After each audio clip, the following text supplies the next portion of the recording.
What is going on, fitness fam? Jomak here, your resident if it fits your macros dieter. And as you all know, alam niyo na mangyayari, summary of my full day of eating, total calories, and a summary of my macros. Plus a fitness tip. Today pag-usapan natin ang compound exercise versus isolation exercise. Ano ang difference between the two? Anong mga exercises ang example nun?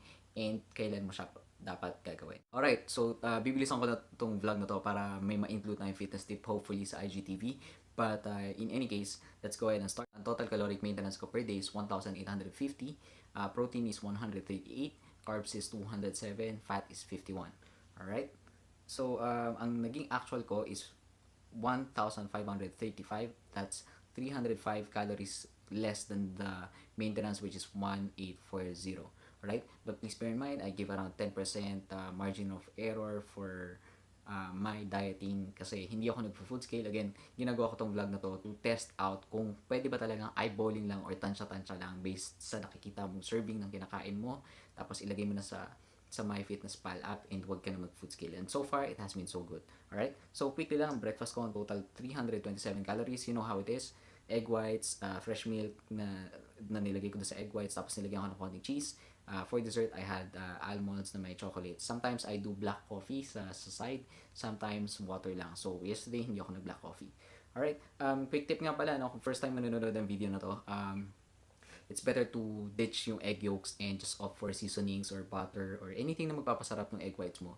Because yung yolk, more or less, pwede mo naman siyang i-opt out. Pero yung butter, yung lasa ng cheese, yung creaminess ng milk, it will make your egg whites so much better than it is. Alright? So, quick tip lang.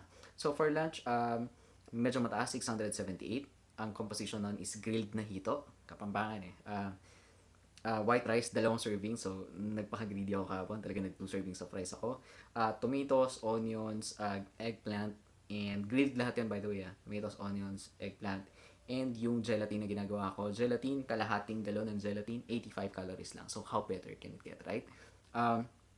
Quickly lang, no? Kaya magtataka, sobrang taas ng lunch ko kasi ang dami kong kinain sa fish, tapos 2 rice, tapos nag-gelatin pa ako. Pero mind you guys, sobrang sarap. After ko kumain, talagang busog na busog yung pakiramdam ko. And I haven't really felt that in a long time, which is super satisfied at 678 calories again for lunch. For dinner naman, 530 calories. So, nag-almonds ulit ako with chocolates. That's around 160 calories. 2 scoops ng whey protein. I used yung chocolate flavor ni Atlee Nutrition, tapos I mixed it with raspberries from SNR, yung mixed berries actually from SNR.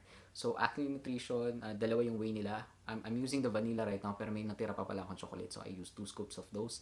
Yung mixed berries, it's around 380 pesos sa SNR, and also I suggest kunin nyo rin yung brand na Farmer's Best kasi sobrang mura ng frozen strawberries nila, so that it's gonna go perfect for your post-workout smoothies. Yan. Sarap talaga siya. Kaganda ng Atlee Nutrition whey, you can mix it with almost any fruit, or any fruit actually, in my opinion, it's gonna taste perfect. Aside from that, I had sweet potato, total of 114 calories for the sweet potato alone. So dinner is 530 calories. Again, total ng buong araw is 1,535. So it's around 300 less than my daily caloric requirement. By the way, ang current weigh-in ko, or last weigh-in ko, I hit 135 pounds from 138, I think about 2 weeks ago. So far, so good. Naglo-lose ng weight, hindi naman ganun kabilis, talagang bumubulusok na bagsak. Kasi what I'm trying to do is, I'm trying just to burn the fat, take out the water weight, take out the fat, and leave the muscles intact. Kasi I really, I'm gunning for a physique na medyo shredded na this time around. Alright, so, gano'n ka oh, imagine, 5 minutes lang yan. So, we still have time for the fitness tips. So, today pag-uusapan natin ang difference between a compound exercise versus an isolation exercise. So, first, ano ba yung compound exercise? Basically, yung compound exercise, ito yung tipo na exercise na group of muscles or multiple groups of muscles ang win-work niya. Example nito is SBD. Tatandaan mo lang, SBD.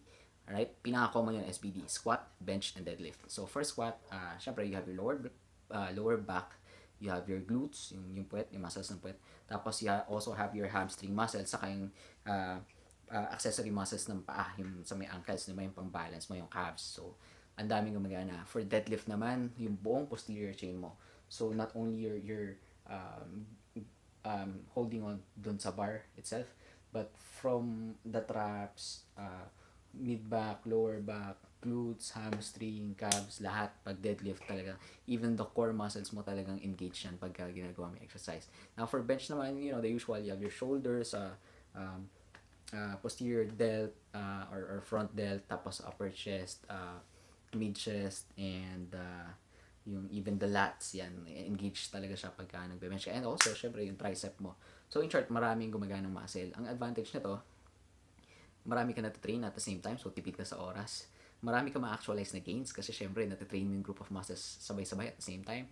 Yung pagtubo or growth ng muscle is sabay-sabay din, so it prevents somehow yung imbalance sa katawan mo kasi sabay-sabay sila lumalaki. And also it prepares or gets your body ready for other exercises kasi since nagagamit mo yung mga accessory muscles nung katawan mo. For example, yung posterior chain mo malaki, kahit mag-raise ka ng weights overhead, medyo matigas na yung kinetic chain mo, stable na yung core mo, mas madali mo nang magawa yung specific exercise na yon. Alright? Ang drawbacks na to, syempre, mabilis ka mafa-fatigue kasi maraming muscles na gumagana. And for example, kunwari may injured na part dun sa kinetic chain na yun, hindi mo magagawa ng maayos yung exercise kasi syempre masakit kasi maraming muscles na involved. And if isa lang doon is yung part na, for example, lower back, hindi ka makakapag-deadlift kasi tatamaan pa rin siya. In contrast, si isolation exercise naman, syempre nagfo-focus lang siya sa isang group or isang specific muscle na gusto mong, advantage na to, gusto mong pahabulin dun sa dati mong tinatrain palagi. For example, lagi ka nag-chest dati, di ba? Gusto mong ihabol yung isang group of muscles para mas maging balance. You can do isolations. Pangalawa, advantage na to, syempre kahit may injury kasi ibang parts ng katawan mo, hindi ka magiging stagnant kasi pwede kang arms lang muna or gusto mo mag-leg press ka lang kung may pilay yung shoulder mo. So, not necessarily ihihinto mo na yung pag-gym mo or yung pag-workout mo just because may na-injure na parts ng katawan. You can still do isolation exercises on other parts of your body. Of course, with clearance ng physician mo. Pero my point is, hindi mo kailangan tumigil just because. Kasi meron ka namang ibang choices such as yung mga isolation exercise. Aside from that, for me, para sa mga beginner dito, yung mga mag-gym pa lang or nagbabalak pa lang mag-gym, mas magandang matry out niyo muna for a few sessions yung mga simple isolation exercises para lang makuha mo yung concept ng relaxation ng muscle, ng contraction, proper breathing, saka more or less parang masanay ka lang ba sa galaw sa gym before you try the deadlifts and the squats na feeling ko naman sa ngayon parang madali lang siya matutunan, pero syempre meron pa rin tayong mga kasama or mga kabakal na hindi pa ganun ka dalas nagpupunta sa gym na para baka mamaya ma-overwhelm sila. So that's my only take on the two. Kailan mo siya gagamitin? Of course, if you ask me, ideal scenario is you start your workouts using compound exercises para mas ma-workout mo na halos lahat or majority ng muscles na gusto mo i-workout for that particular day based on sa program mo. Now, pag natapos mo na siya or pag medyo na-exhaust ka na for the compound exercises, you can then proceed or do a superset on the isolation exercises. One, kasi syempre para mas mabilis yung workout mo, marami ka natatamaan, so efficient yung time. Tapos two, since medyo pagod ka na for the group of muscles, baka may lakas ka pang gawin yung specific isolation exercises para mas ma-hit mo siya multiple times a week, therefore having more gains. Alright? Well, I hope this has been helpful to all of you guys. So if you have any questions about dieting or if you need fitness tips or kahit anong questions that you might want to ask, please hit me up on these social media platforms. I upload several times a week about these topics. And again, thank you for watching. So I'm here. See you guys next time.